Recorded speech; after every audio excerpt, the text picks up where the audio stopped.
Hello, my name is Cheryl from AhaSlides. In this video, I'll show you how to use the idea board in 3 common ways. Use case 1, team retrospective.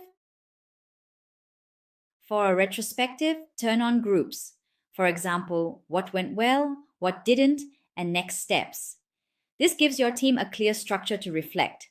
Then turn on votes to help everyone highlight what matters most before you move into discussion. Participants submit their ideas in the submit stage where they can add short text or even images to express their thoughts.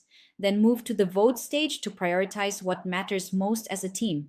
Finally, in the results stage, you can review the top ideas together and decide on next steps. Use case 2, teaching a concept. Clarify what's often mixed up. Turn on groups and use them as categories, for example, verbal and nonverbal communication, so participants can sort their ideas clearly. Votes should be off here.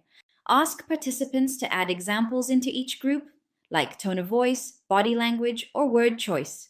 This helps them clearly see the difference and learn through discussion.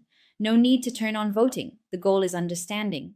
Use case 3, open brainstorming, free flow. Turn groups off and votes off. For example, what challenges are you facing at work right now? Participants can freely submit ideas as text or images, and you can review or group them later.